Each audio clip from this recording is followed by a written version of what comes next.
Innal hamdalillah nahmaduhu wa nasta'inuhu wa nastaghfiruh wa na'udzu billahi min shururi anfusina wa min sayyiati a'malina. May yahdihillahu fala mudilla lahu wa may yudlil fala hadiya lahu. Wa asyhadu an la ilaha illallah wahdahu la syarika lahu wa asyhadu anna Muhammadan abduhu wa rasuluh. Allahumma sholli ala nabiyyina Muhammad wa ala alihi wa man tabi'ahum bi ihsan ila yaumiddin. Allahumma inna nas'aluka ilman nafi'a wa rizqan thayyiba wa amalan mutaqabbala. Allahumma kfina bi halalika an haramik wa aghnina bi fadlika amman siwak. Allahumma la sahla illa ma ja'altahu sahla wa anta taj'alul hazna idza syi'ta sahla. Alhamdulillah, para jamaah, bapak-bapak kalian, ibu-ibu yang mungkin senantiasa dirahmati dan diberkahi oleh Allah Subhanahu wa taala. Kita bersyukur atas nikmat yang telah dikaruniakan oleh Allah Subhanahu wa taala. Kita semua diberikan kesehatan oleh Allah Subhanahu wa taala. Mugi-mugi senantiasa nikmat sehat ini terjaga dan dijauhkan saking penyakit-penyakit yang memberatkan. Mugi-mugi pula umur kita senantiasa dipanjangkan, di mana waktu dan umur tersebut dapat kita manfaatkan untuk ketaatan dan beribadah kepada Allah Subhanahu wa taala. Karena sabda Nabi SAW, tuba liman tala umruhu wa hasuna amaluh. Sungguh beruntung orang yang panjang umur namun juga baik amalan. Orang yang panjang umur namun juga baiknya amalannya. Mungkin kita termasuk di antara orang-orang yang diberikan umur panjang oleh Allah Subhanahu wa taala, dan mudah-mudahan umur kita membuat kita terus beribadah sampai nantinya kita dimatikan oleh Allah Subhanahu wa taala dalam keadaan yang terbaik, dalam keadaan husnul khotimah. Allahumma amin. Kesempatan malam hari ini kita berada pada malam ke-9 saking bulan besar, saking bulan Dzulhijjah, di mana diingatkan untuk esok hari semua jemaah dianjurkan untuk melakukan puasa sunnah. Puasa sunnah hari Arafah. Karena puasa ini memiliki keutamaan menghapuskan dosa selama 2 tahun. Dosa tahun lalu dan dosa tahun yang akan datang. Totalnya menghapuskan dosa 2 tahun. Nah, di sini dibahas nanti, Bapak Ibu-ibu, gimana kalau hari Id seperti Idul Adha bertemu dengan hari Jumat. Kita lihat sini ada 2 hadis yang disebutkan. Monggo. Diriwayatkan dari Iyas bin Abi Ramlah Asy-Syami, ia berkata, aku pernah menemani Muawiyah bin Abi Sufyan dan ia bertanya pada Zaid bin Arqam, apakah engkau pernah menyaksikan Rasulullah Sallallahu Alaihi Wasallam bertemu dengan 2 Id atau hari Idul Fitri atau Idul Adha bertemu dengan hari Jumat dalam 1 hari? Iya, jawab Zaid. Kemudian Muawiyah bertanya lagi, apa yang beliau lakukan ketika itu? Beliau melaksanakan sholat Id dan memberi keringanan untuk meninggalkan sholat Jumat. Jawab Zaid lagi, Nabi Shallallahu Alaihi Wasallam bersabda, siapa yang mau sholat Jumat maka silahkan. Hadis riwayat Abu Daud. Kata Nabi SAW, man sya'a ayyusolliya falyusolli. Siapa yang mau sholat Jumat, silakan sholat Jumat. Berarti kalau yang nggak mau, ya silakan juga, tidak apa-apa. Tadi Nabi SAW sudah sholat Id di pagi harinya, ya kan? Kemudian di siang harinya ini sholat Jumatnya gimana? Maka Nabi SAW berikan pilihan. Terus dari seorang tabi'in. Dari seorang tabi'in bernama Atha bin Abi Rabbah, ia berkata, Ibnu Az-Zubair ketika hari Id yang jatuh pada hari Jumat pernah sholat Id bersama kami di pagi hari. Kemudian ketika tiba waktu sholat Jumat, Ibnu Az-Zubair tidak keluar. Beliau hanya sholat sendirian. Tatkala itu Ibnu Abbas berada di Taif. Ketika Ibnu Abbas tiba, kami pun menceritakan kelakuan Ibnu Az-Zubair pada Ibnu Abbas. Ibnu Abbas pun mengatakan, ia adalah orang yang menjalankan ajaran Nabi Sallallahu Alaihi Wasallam. Ashabas sunnah. Hadis riwayat Abu Daud. Hadisnya sahih. Jika sahabat mengatakan ashabas sunnah atau menjalankan sunnah, itu berarti statusnya marfu, yaitu menjadi perkataan Nabi Sallallahu Alaihi Wasallam. Lihat Ibnu Zubair ketika hari Id yang jatuh pada hari Jumat pernah sholat Id di pagi harinya. Lantas di siang hari dia tidak keluar Jumatan. Ibnu Zubair tidak keluar Jumatan. Dia cuma lakukan sholat sendirian. Jadi sholat apa ini? Zuhur. Dia cuma lakukan sholat sendirian, yaitu sholat zuhur. Lantas ketika itu kelakuan dari Ibnu Zubair dilaporkan pada Ibnu Abbas. Malah ketika itu Ibnu Abbas jawab ashabas sunnah. Ibnu Zubair itu benar dia itu menjalankan ajaran Nabi. Ingat kalau seperti Ibnu Abbas katakan pada seorang amalan sesuai dengan ajaran Nabi, berarti memang ini adalah pernah dilakukan oleh Nabi kita Muhammad Sallallahu Alaihi Wasallam. Maka kesimpulannya bagi orang yang telah menghadiri sholat Id boleh tidak menghadiri sholat Jumat. Namun ada catatan satu, kalau tidak sholat Jumat maka diganti dengan sholat zuhur. Sepakat ulama. Kecuali yang nyeleneh dalam hal ini. Karena ada sebagian ulama yang berpendapat sholat Jumatnya gugur, sholat zuhurnya juga jadi gugur. Saya katakan ini pendapat yang sats. Bahasanya itu artinya nyeleneh. Ya, dan ini yang berpendapat ulama-ulama besar juga. Ya, namun pendapat ini dibantah oleh Imam As-Sun'ani dalam kitabnya Subulus Salam.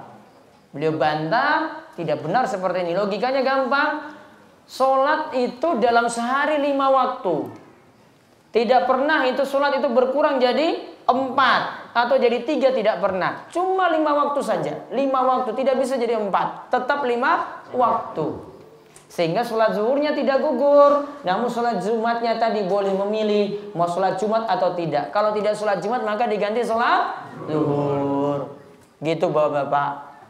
Orang ngeyelan loh di sini. Ya, nanti sholat Jumat sudah enggak, zuhur juga tambah lupa lagi.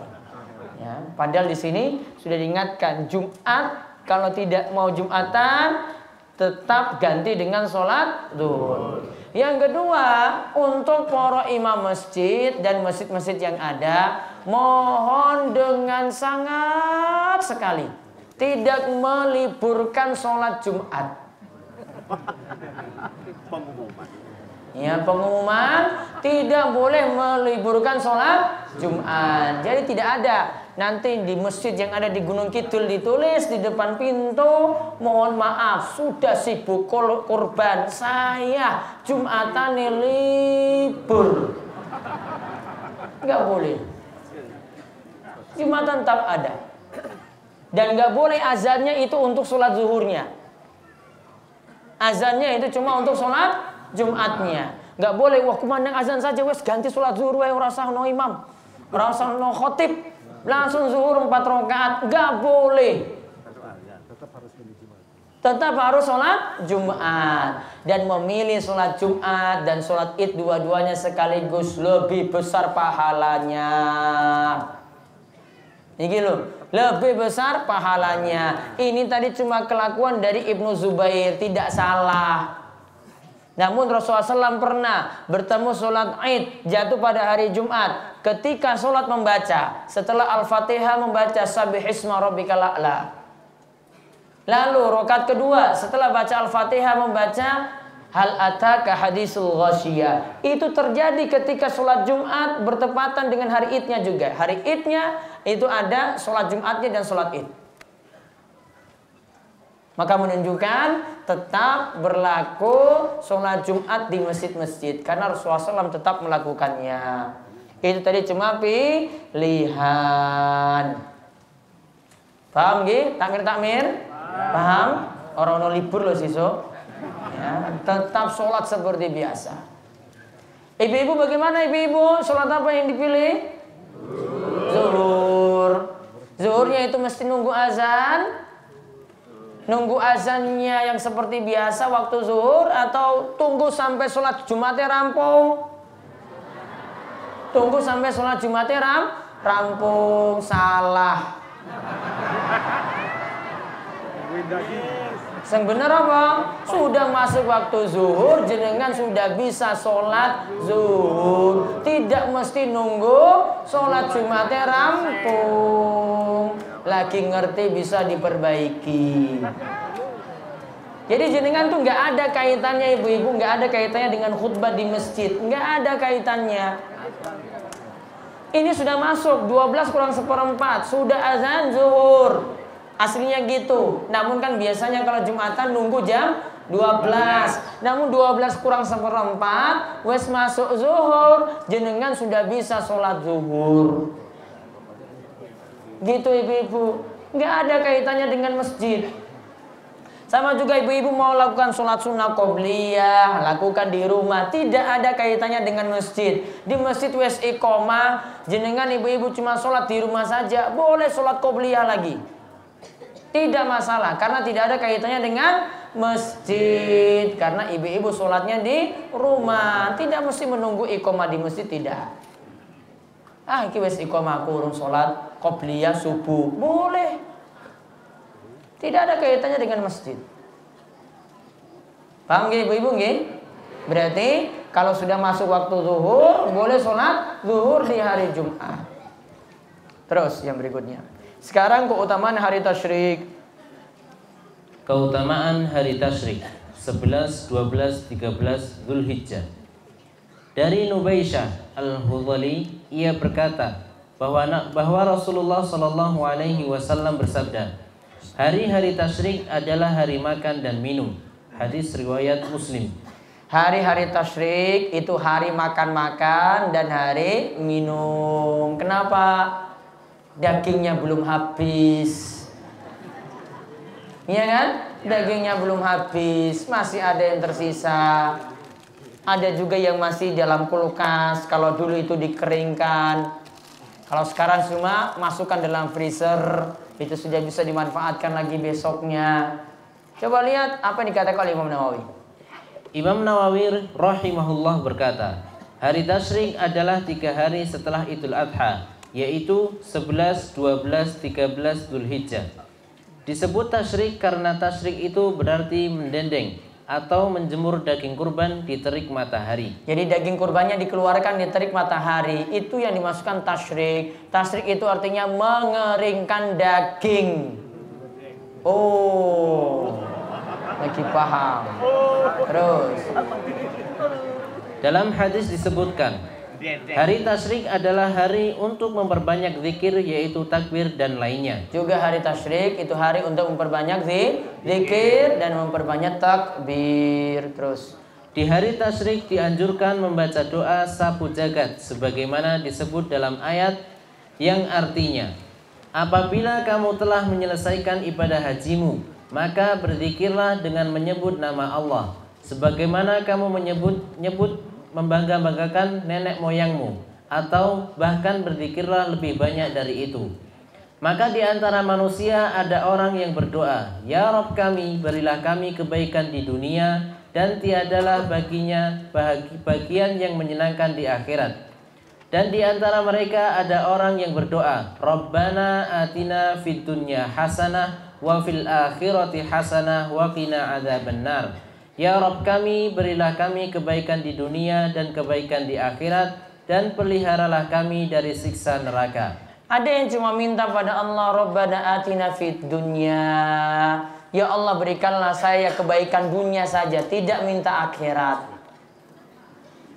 Cuma berhenti sampai di dunia, berarti pikirannya cuma duit, duit, dan duit. Cuma doanya seperti itu saja. Ya Allah, duit saya kurang. Ya Allah, tambahkanlah saya duit, ya Allah. Besok lagi subuh. Ya Allah, duit saya kurang. Entek habis. tambahkanlah saya duit ya Allah. Zuhur doanya sama, ngasar juga doanya sama, maghrib isya seperti itu terus. Maka kata Allah Subhanahu wa taala, "Wa ma fil akhirati min khalaq." Di akhirat berarti dia tidak dapat bagian apa-apa. Oh, enggak minta akhirat. Namun yang benar apa? Orang beriman itu doanya Rabbana atina fid dunya hasanah wa fil akhirati hasanah wa qina adzabannar. Ya Allah, berikanlah kami kebaikan di dunia dan juga kebaikan di akhirat, dan selamatkanlah kami dari siksa neraka. Bapak Ibu perhatikan doa ini. Lihat di awal tadi disebutkan fa idza qadaitum manasikakum. Jika kalian itu telah menyelesaikan manasik kalian. Ini memang membicarakan tentang ibadah haji. Namun para ulama itu katakan, doa yang disebutkan dalam Al-Baqarah 201 ini menandakan bahwasannya kalau kita telah menyelesaikan ibadah kita dan bertemu dengan hari-hari tasyrik, itu dianjurkan sebagaimana kata Ikrimah dan dikatakan Atha bin Abi Rabbah. Disebutkan di hari-hari tasyrik perbanyaklah doa Rabbana atina fid dunya hasanah wa fil akhirati hasanah wa qina adzabannar. Perbanyak di hari-hari tasyrik. Terus dari ayat ini kebanyakan ulama salaf menganjurkan membaca doa sabu zakat di hari-hari tasyrik, sebagaimana hal ini dikatakan oleh Ikrimah dan Atha. Oleh Ikrimah seorang tabi'in dan Atha bin Abi Rabbah. Terus takbir mutlak dan muqayyad di awal Dzulhijjah dan hari tasyrik. Nah, sekarang pembahasan terakhir tentang masalah takbir, yaitu takbiran. Ada dua macam di sini, dibaca. Ada dua macam takbir yang dianjurkan di awal Dzulhijjah, yaitu takbir mutlak dan takbir muqayyad. Ada takbir mutlak dan ada takbir muqayyad. Terus takbir pertama yang dianjurkan adalah takbir mutlak, yaitu takbir yang tidak dikaitkan dengan waktu dan tempat. Takbir yang tidak dikaitkan dengan waktu dan tempat. Mau masuk pasar bertakbir, mau jalan-jalan bertakbir, mau olahraga bertakbir, numpak motor bertakbir, dalam bis, dalam truk, dalam kendaraan bertakbir, masuk rukun rumah, dalam rumah bertakbir, lagi masak selama nggak gosong, ya, bertakbir. Jangan ibu-ibu asikan zikir itu akhirnya masakannya gosong, suami marah. Di sini namanya takbir mutlak. Kapan itu? Lanjut.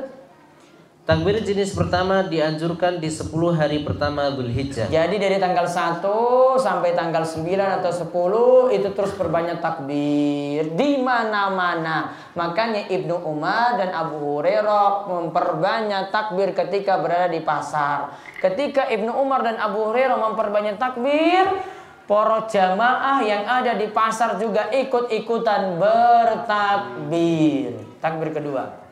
Adapun takbir yang kedua adalah takbir muqayyad. Artinya takbir yang dikaitkan dengan tempat dan waktu. Muqayyad itu artinya terkait. Ya, terkait. Artinya ada waktu dan tempat kita itu baca. Lanjut. Dalam matan Al-Ghayah wa Taqrib disebutkan, berkaitan dengan Idul Adha, setiap selesai sholat 5 waktu, mulai dari waktu subuh hari Arafah hingga waktu asar di hari tasyrik 13 Dzulhijjah, diperintahkan untuk bertakbir. Lihat, berarti mulai besok subuh. Besok subuh sudah 9 Arafah, 9 Dzulhijjah, hari Arafah. Dari ba'da subuh, setiap sholat 5 waktu sampai tanggal 13 hari tasyrik yang terakhir, dianjurkan perbanyak takbir. Kalau mau bagusnya, baca dulu astagfirullah, astagfirullah, astagfirullah. Allahumma antas salam wa minkas salam, tabarakta ya zal jalali wal ikram. Lalu bertakbir terserah. Jumlahnya berapa kali? Bebas. Kalau jamaah itu belum paham, tolong nanti para imam itu ngajarkan, biar jamaah itu pada paham. Soalnya jamaah kita itu jarang ngaji, jamaah kita itu jarang zikir. Diajarkan, ya, karena sunnah seperti ini sudah ada sejak dulu. Kita baru tahu saat-saat ini. Padahal sejak dulu sudah ada. Ini yang saya sebutkan di sini disebutkan dalam matan Al-Ghayah wa Taqrib. Ini fikih Syafi'i. Ya, ini fikih Syafi'i tulen. Sudah ada sejak dulu, ada sunnah ini, ulama Syafi'i itu anjurkan. Dan matan gue At-Takrib ini penulisnya namanya Abu Syuja. Umurnya itu 100 tahun. Umurnya berapa? 160 tahun. Ulama yang panjang umurnya. Ya, ini salah satu cerita dari kesaktian beliau. Saya bilang itu sakti karena nggak ada orang Gunung Kidul seperti ini. Ya, dia ketika umurnya 100 tahun itu wes sepuh. Ya, dan kalau 100 tahun kalau di tempat kita itu sudah gak bisa jalan. Namun Abu Syuja itu orang yang sangat kuat. Allah beri dia karunia sehingga badannya ini masih kuat ketika itu untuk berjalan dan pikirannya juga masih cerdas padahal usianya 100 tahun. Ketika itu niki simbah-simbah niki lho. Simbah-simbah itu lewat. Maka simbah Abu Syuja tadi itu lompat dengan lompatan yang jauh. Wah, semuanya heran ini. Wah, ini simbah ini punya ilmu sakti apa sampai bisa seperti itu? Bisa lompat dengan lompatan yang jauh. Coba simbah-simbah yang ada di sekitar kita 100 tahun ada yang bisa lompat? Hah? Ada yang bisa? Nah, jalan saya dituntun kan? Iya. Ini lompat dengan lompatan yang jauh. Orang-orang tanya, apa khasiatnya? Apakah sering olahraga pagi? Dia jawab itu bukan itu. Namun ketika di waktu mudaku, kata Abu Syuja, saya itu jaga anggota badanku ini dari maksiat. Nggak minum, nggak mabuk, jaga sholat, nggak selingkuh, nggak main judi, nggak pasang nomor, nggak sambung ayam, nggak sia-siakan waktu, nggak ngerokok. Iya, Abu Syuja nggak ngerokok. Ya, dia itu nggak ngerokok. Nah, Allah jaga aku karena di waktu mudaku saya jaga anggota badanku ini, kata Abu Syuja. Maka di waktu tua Allah terus jaga anggota badanku ini tetap kuat, tetap sehat. Bahkan cerdas. Dia jadi seorang qadhi, jadi seorang hakim. Umurnya berapa tadi? 160 tahun. Ya. Jadi intinya orang dapat dilihat di waktu tuanya itu bagaimana, lihat di waktu mudanya dulu itu seperti apa. Atau kata para ulama, waktu muda seseorang itu cerminan di waktu tuanya. Waktu muda seseorang itu cerminan di waktu tuanya. Waktu tuanya seperti apa? Lihat di waktu mudanya dulu. Kalau waktu mudanya dia itu semangat untuk ibadah, semangat untuk ngaji, semangat untuk sholat, semangat untuk jauhi maksiat, maka insya Allah Allah akan jaga anggota badannya ini tetap kuat, tetap sehat. Namun kalau di waktu muda hidupnya foya-foya, ya, hidupnya foya-foya, senangnya begadang, begadangnya sampai jam 1, jam berapa lagi? Jam 3. Ya, akhirnya orang sholat subuh, seringnya nggak sholat. Maka jangan harap Allah akan menjaganya di waktu tua. Kalau nggak mau tobat, ya, maka kalau ada kesempatan untuk bertobat, segeralah untuk bertobat. Mungkin Allah memberikan taufik dan hidayah untuk terus beramal soleh. Amin. Ya, monggo jika ada pertanyaan kami persilahkan. Ada pengumuman, tadi ada pengumuman tambahan nih untuk besok Jumat Wage kajian muslimah di Masjid Besar Al-Huda Pelayan besok Sabtu Kliwon itu ada seperti biasa melanjutkan yang kemarin. Besok pembahasannya itu tentang masalah selingkuh, tentang selingkuh yang dibahas nanti besok. Ya, jadi mudah-mudahan jadi bahasan yang menarik.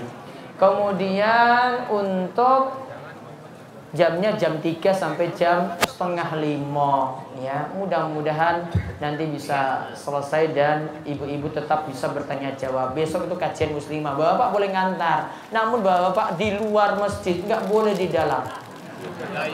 Ya, itu kajian muslimah. Ya. Jadi boleh ngantar istri namun nggak boleh masuk. Ya, areanya di luar.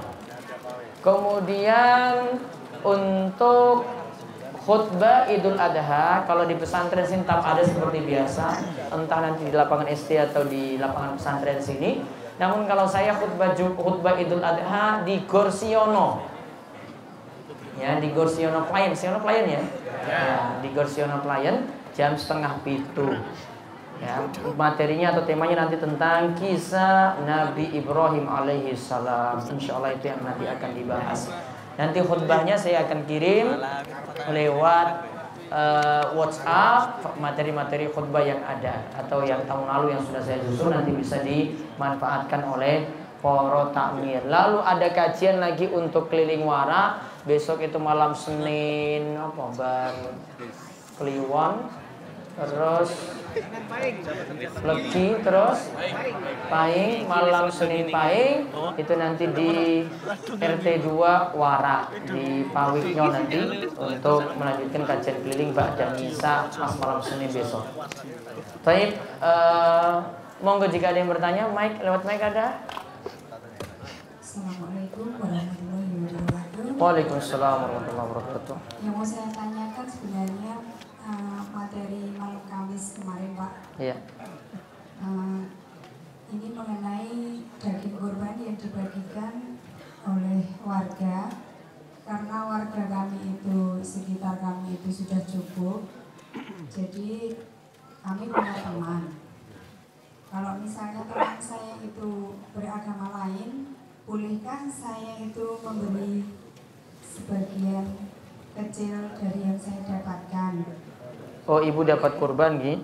Dapat jatah kurban, terus kemudian hasilnya itu yang ibu dapat keserahkan kepada teman yang beragama lain.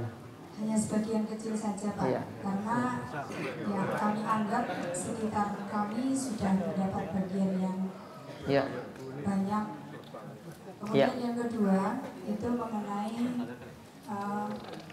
banyaknya perempuan yang ikut mengaji dibandingkan dengan besarnya hukum ketika perempuan itu lebih utama sholat di rumah dibandingkan sholat di masjid. Sedangkan kami ini ngaji kemana-mana itu banyaknya perempuan. Sedangkan kebanyakan yang ngaji ini istilahnya suaminya kebanyakan tidak ikut. Lebih banyak yang ada di rumah. Kalau Bapak melihat di mana-mana, dimanapun ketika saya mengaji, di rumah, di luar rumah, bahkan di tempat lain pun ribuan itu banyaknya perempuan. Saya hanya ingin perbandingan. Ketika saya keroyo-royo tak rewangi seperti ini itu seberapa besar pahala yang kami dapat. Terima kasih. Wassalamualaikum warahmatullahi wabarakatuh.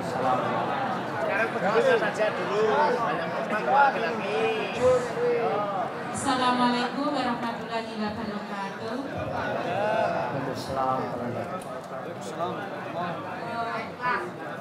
Yang akan saya tanyakan Tenang dulu Bapak. Ibadah haji, Pak Ustaz. Iya. Tadi telah diterangkan bahwa seorang haji kalau tidak menjalankan wukuf di Padang Arafah tidak sah hajinya. Iya.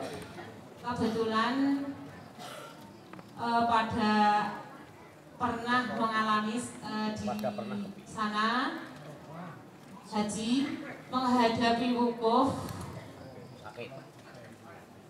tinggal kurang 1 hari itu beliau sudah meninggal.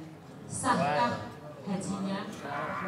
Kemudian yang kedua kalinya yang akan saya tanyakan tentang sholat berjamaah. Sholat berjamaah kita makmum. Yang kita makmum di masjid, masjidnya itu jauh. Ada sekitar 2 rumah kalau nggak salah. Kemudian saya makmum di jauhan, mendengar suara imam. Sahkah kami sholatnya? Baik. Karena sungguh-sungguh terjadi Pak tadi. Baik. Kemudian yang terakhir, seorang imam kebetulan bacaan surat setelah surat Al-Fatihah itu lupa sampai di tengah-tengah. Bolehkah ganti surat, Pak? Terima kasih. Wassalamualaikum warahmatullahi wabarakatuh. Terus ada lagi.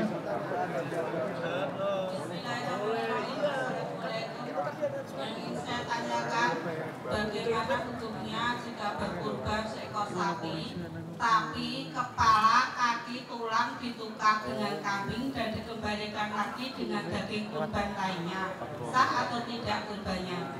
Yang kedua, jika orang sakit, pipisnya diselang, sholatnya sah atau tidak? Terima kasih. Pipisnya diselang. Wah, jago. Sing kenane lanang terus. Wis. Ketemu? Iya, Pak. Ada lagi? Wah. Pon, bapak-bapak kontan. Mic. Sementara belum Ustaz. Mic masih. Ada belakang.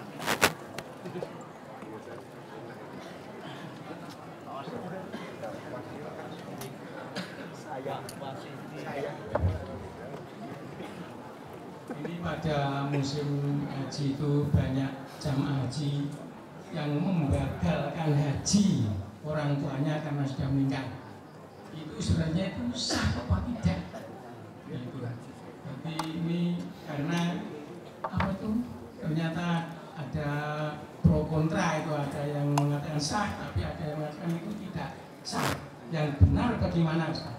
Sekian, Assalamualaikum warahmatullahi wabarakatuh. Waalaikumsalam warahmatullahi wabarakatuh. Ada lagi? Pak Yosef. Ada ini Ustaz, Ibu-ibu. Sebentar. Bapak dulu nih. Assalamualaikum warahmatullahi wabarakatuh. Waalaikumsalam warahmatullahi wabarakatuh. Ustaz yang terhormat dan Bapak Ibu jamaah rahmatullah. Satu kan sering terjadi puasa Arafah antara di tanah air dengan di Arab sama di Mekah ada perbedaan tanggal 1 Zulhijjahnya. Karena mungkin di tanah air sudah bisa sudah diputuskan tanggal 1 Zulhijjah itu, sementara di Mekah di Arafah itu tanggal Arafahnya tanggal sebenarnya berbeda. Misalnya tanggal 9 di tanah air yakni hari Jumat, sedangkan hari Arafahnya adalah hari Sabtu. Itu afdol yang mana puasa Arafahnya? Apakah tanggal 9 di tanah air hari Jumat atau hari Sabtu pas melaksanakan Arafah di tanah air? Paling di sana lebih dulu Arafahnya. Jadi hari Kamis misalnya sana Arafah, sini baru hari Jumat. Karena Saudi biasanya lebih duluan daripada Indonesia. Baik, jadi kasusnya seperti itu. Terus Pak Sukis ada di bawah? Bismillahirrahmanirrahim. Iya. Assalamualaikum warahmatullahi wabarakatuh. Waalaikumsalam warahmatullahi wabarakatuh. Yang kami tanyakan begini Pak Ustaz, kalau mau berkorban katanya tidak boleh potong kuku dan potong rambut. Iya. Misalkan itu ada salah satu keluarga tapi tidak ingat, misalkan di tanggal 1 terus dia itu potong rambut, itu gimana Pak? Sah apa tidak?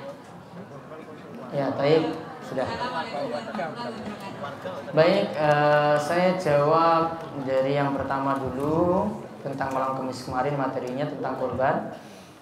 Boleh nggak untuk menyerahkan ini kurban, hasil kurban yang sudah kita terima, hasil dari pembagian sebagian kecilnya kita serahkan pada non muslim? Jawabannya boleh. Ya, jawabannya dibolehkan. Kita serahkan hasil kurban kepada non muslim. Bahkan panitia kurban pun masih boleh membagi pada non muslim. Kemudian yang kedua, banyaknya perempuan, terus suami-suami kok malas, ya. Dan kalau mau lihat juga jumlah perempuan itu lebih banyak daripada laki-laki. Ingat, jumlah perempuan lebih banyak pada laki-laki, ini lama-lama akan menunjukkan tanda hari kiamat. Saya pernah menyebutnya ketika bahas tanda-tanda hari kiamat dahulu. Bahkan ada laki-laki satu orang punya istri sampai 50. Saking bodohnya. Bukan saking pintarnya, saking bodohnya. Di akhir zaman ada satu suami punya istri sampai 50. Enggak usah tanya kuatnya bagaimana, enggak tahu kuatnya gimana, cuma disebut seperti itu. Nah, untuk seperti ini ibu-ibu, yang pertama kalau mau ngaji, ya nasihat kula yang pertama, mohon minta izin pada suami terlebih dahulu, karena ridhonya suami itu nanti baiknya ibu-ibu pula. Harus minta izin pada suami. Kalau suami tidak izinkan dan masih ada tempat pengajian yang lainnya, silahkan tidak perlu hadir. Ya, silahkan nggak datang, karena suami ini harus dicari ridhonya. Sebagaimana dulu ketika kita jadi anak itu cari ridho orang tua, maka istri itu cari ridhonya suami. Pintu surga yang paling mudah untuk ibu-ibu itu adalah lewat taat pada suami. Itu yang pertama. Kemudian yang kedua, perlu dipahami, walaupun banyak ibu-ibu yang ngaji, namun Nabi SAW itu mengatakan bahwasannya penduduk neraka itu paling banyak itu wanita. Ini bukan suatu yang tercela untuk ibu-ibu, enggak semuanya tercela dalam penyebutan ini. Nabi SAW menyebutkan hal ini kepada para sahabat wanita, maka mereka langsung mengeluarkan sedekah mereka. Ada bahkan seorang istri menyerahkan zakatnya sendiri, dia ingin serahkan pada suaminya. Ya, istri ini menyerahkan sedekah pada suaminya karena saking takutnya pada neraka.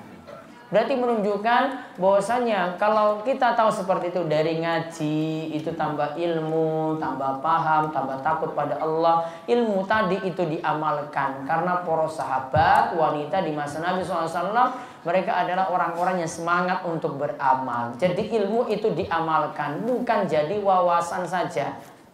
Contoh, di sini ibu-ibu yang sudah ngaji rutin, mohon nanti ketika di rumah itu di sini pakai jilbab nutup aurat, di rumah juga pakai jilbab nutup aurat. Bukan hanya nanti mau pergi ngaji, mau pergi jagong misalnya, bukan. Di rumah juga memperhatikan nutup aurat dengan baik. Ada laki-laki asing, ada laki-laki yang bukan mahram, auratnya segera ditutup. Ya, jangan karena saya lewat nanti baru wah ini Pak Ustadz lewat ya tutup. Enggak. Ini berarti dia beramal itu cuma karena dunia, karena takut orang, bukan takut pada Allah Subhanahu wa taala. Maka ilmu tadi itu diamalkan, ya. Tahu bagaimana pintu surga yang terbaik bagi istri itu adalah taat pada suami, jadikan bentuk taat pada suami itu jalan menuju surga. Ya, jadi semakin baik pada suami juga ketika berada di rumah. Kemudian yang ketiga, jadi ibu yang baik di rumah, didik anak dengan baik, dan juga berusaha berbakti pada suami juga dengan baik. Jadi istri-istri yang terbaik di rumah, ya, dari orang-orang yang belum paham yang lainnya. Karena belum tentu orang yang jarang hadiri majelis ilmu dia itu jadi baik enggak. Dia paling cuma faktor-faktor tertentu saja. Kita tidak tahu di dunia lainnya seperti apa. Namun kalau orang itu paham agama, semuanya itu akan jadi baik. Karena kata Nabi SAW, siapa yang Allah inginkan pada dirinya itu kebaikan, kata Nabi SAW, yufaqihu fiddin, maka ia akan dipahamkan pada ilmu agama. Maka kalau jenengan itu sudah rajin ngaji, harusnya bertambah baik ketika berada di rumah. Jadi yang pertama, taat pada suami, ilmu itu diamalkan, tambah jadi lebih baik di rumah. Insya Allah nggih ibu-ibu nggih. Baik. Kemudian yang ketiga, ibadah haji tadi, ketika wukufnya kurang 1 hari, berarti meninggalnya 8 dari bulan besar atau 8 Dzulhijjah, sudah meninggal dunia tadi. Apakah dia mendapatkan pahala haji? Dia mendapatkan pahala haji yang sempurna insya Allah. Dia mendapatkan pahala haji yang sempurna. Aturannya atau kaidahnya, siapa yang tidak bisa melakukan sesuatu karena ada uzur, padahal dia sudah bisa melakukannya, maka dicatat baginya pahala yang sempurna. Namun kalau itu baru niatan saja, misalnya, saya mau niat haji, sudah nabung berusaha, namun belum daftar, cuma berusaha untuk nabung saja, maka kalau dia meninggal dunia sebelum naik haji, dapat niat, Dapat pahala apa? Niat. Tidak mendapatkan pahala haji sempurna, namun dapat pahala niat. Karena dia sudah punya keinginan untuk berhaji. Namun itu masih mending dibandingkan gak punya niatan sama sekali. Kemudian sholat berjamaah dengan imam yang ada di masjid. Kita jauh saking masjid. Contoh, jenengan sholat di lapangan ini, saya imami di masjid. Tidak boleh mengikuti yang ada di masjid. Paham gak ibu-ibu? Nggak boleh mengikuti yang ada di masjid. Kaidahnya apa? Perhatikan. Ingin sholat nyambung dengan di masjid, itu syaratnya kalau sudah di luar masjid, maka safnya harus bersambung. Jenengan safnya di sini, safnya tidak bersambung sampai ke masjid. Kecuali kalau masjidnya full, terus di luar kebak terus sampai di jalan, sampai ke lapangan. Nah itu baru nyambung jawabannya. Namun kalau nggak nyambung seperti tadi, nggak boleh mengikuti imam yang ada di masjid, walaupun suara saya sampai keluar. Maka sholat berjamaahnya tidak sah, cuma dihitung sholat sendirian. Sholat isyanya sah, namun tidak dihitung berjamaah. Besok untuk malam Kamis berikutnya sholat sendiri-sendiri saja di sini. Jenengan sholat sendiri, ibu-ibu pahalanya sudah lebih dari berjamaah. Ibu-ibu sholat sendiri itu pahala sudah lebih daripada berjamaah. Ya, sudah sering kali saya jelaskan seperti itu. Wallahu a'lam. Jadi paham ya ibu-ibu? Besok malam Kamis bagi ibu-ibu yang sholat di lapangan cukup sholat sendiri-sendiri tanpa mengikuti imam di masjid. Setelah surat Al-Fatihah, bolehkah ganti surat lainnya? Misalnya dia baca surat Al-Baqarah terus lupa di tengah. Sudahlah saya ganti surat An-Nas saja. Boleh. Ya, tidak masalah seperti itu. Kurban sapi kemudian menjual kepala, tulang, kulit dijual lagi untuk dapat daging. Enggak boleh. Ada larangan jual beli dari hasil kurban. Walaupun tujuannya baik untuk dapat daging lagi. Ingat bapak ibu-ibu, ibadah kurban ini para takmir semua hadir, pengurus kurban hadir. Ibu-ibu juga pahami nanti saling ingatkan ketika di masjid masing-masing. Ingat kurban itu bukan tujuannya untuk makan-makan. Kalau untuk makan-makan jenengan datang ke pasar tuku daging selesai.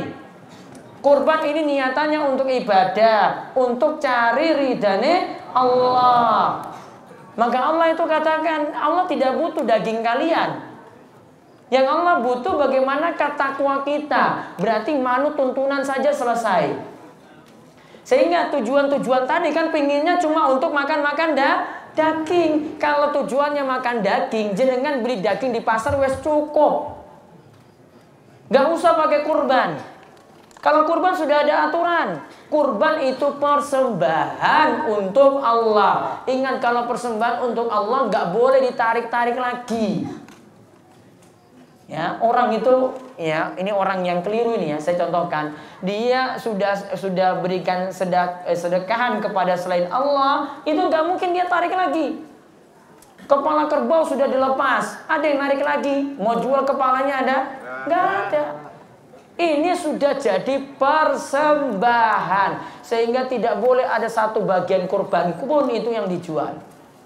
Demikian, ini jawaban dari ulama Syafi'iyah ketika membahas tentang jual beli bagian-bagian kurban, termasuk juga kulit. Jadi tidak boleh niatannya untuk dapat daging yang baru lagi. Itu bukan berkurban.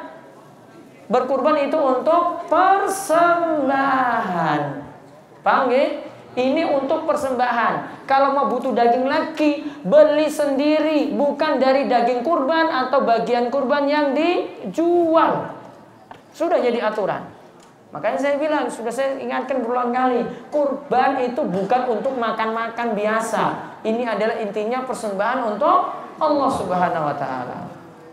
Terus gimana kalau orang yang pipisnya diselang, apakah sholatnya sah atau tidak? Kalau keadaannya darurat seperti itu, tetap sah untuk sholatnya karena keadaannya darurat.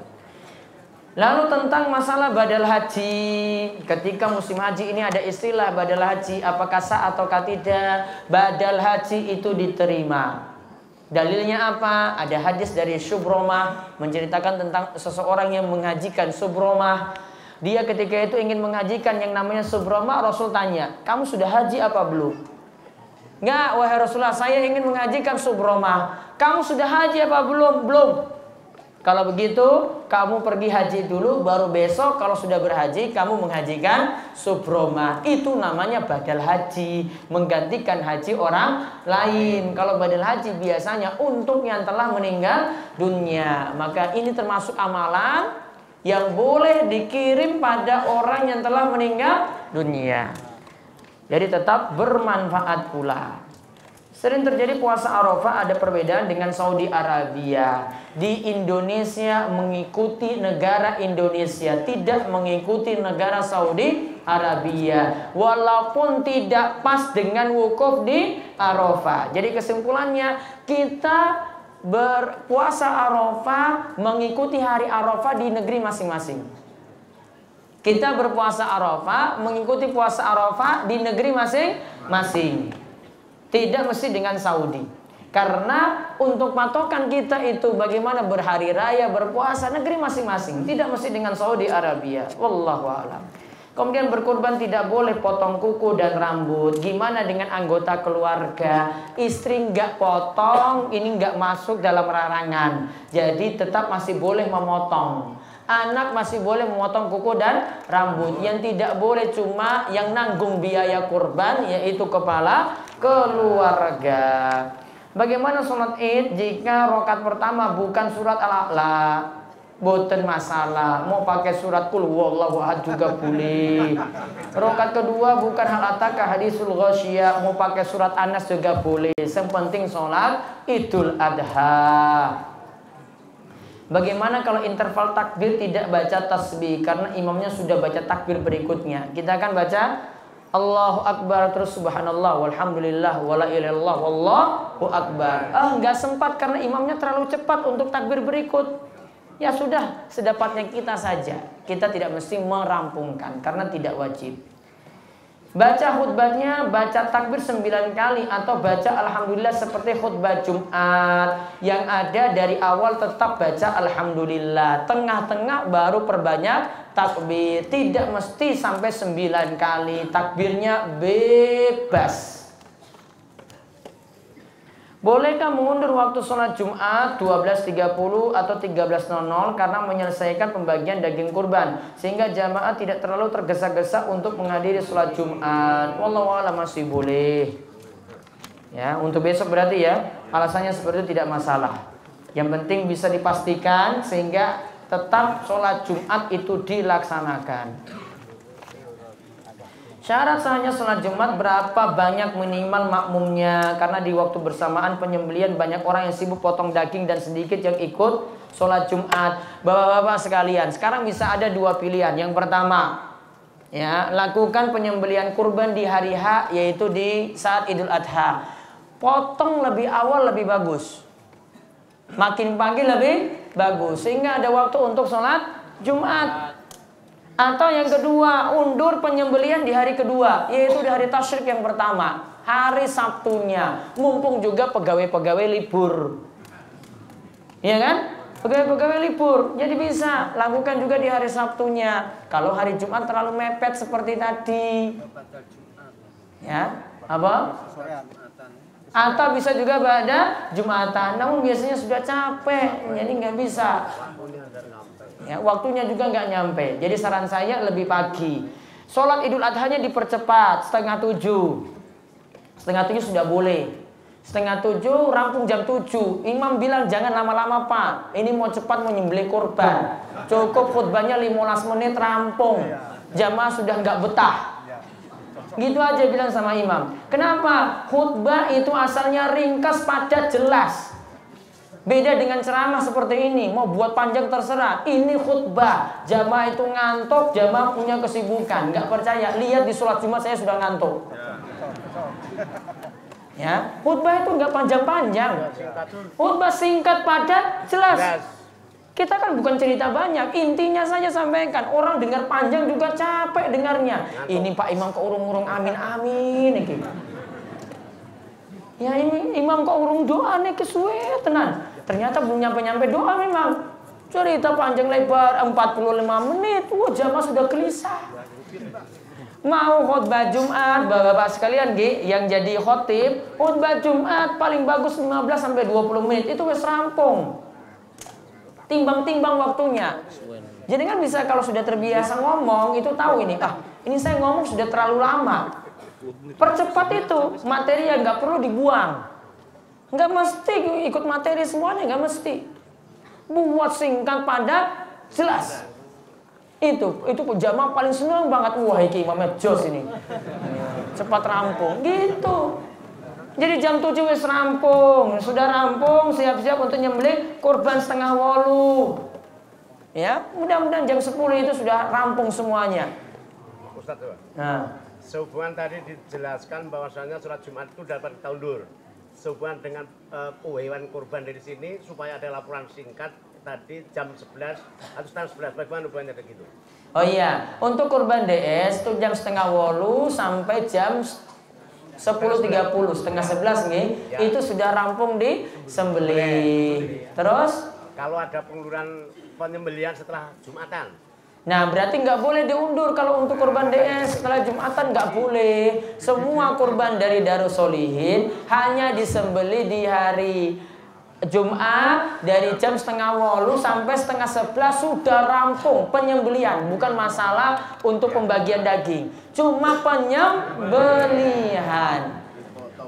Ya, karena itu penyembelihannya. Mau uliti, mau bagi dagingnya terserah. Paham ya? Baik. Nah, itu saja untuk pengawasan alam hari ini. Untuk kajian malam Sabtu di Karangrecek libur karena daging saya belum habis. Daging ibu juga belum habis, bapak juga belum habis. Terus mudah-mudahan untuk Arafahnya penuh berkah besok. Jangan lupa puasa, Idul Adhanya juga demikian. Sebentar dulu, saya belum tutup. Enggak, jangan dulu ngomong. Sebentar Pak, yang di bawah jangan dulu ngomong. Sebentar, saya belum tutup. Dari ibu keluar dulu. Enggak, bapak yang di bawah nggak usah ngomong, saya belum tutup, gampang. Nggak usah pegang mic dulu, matikan mic-nya.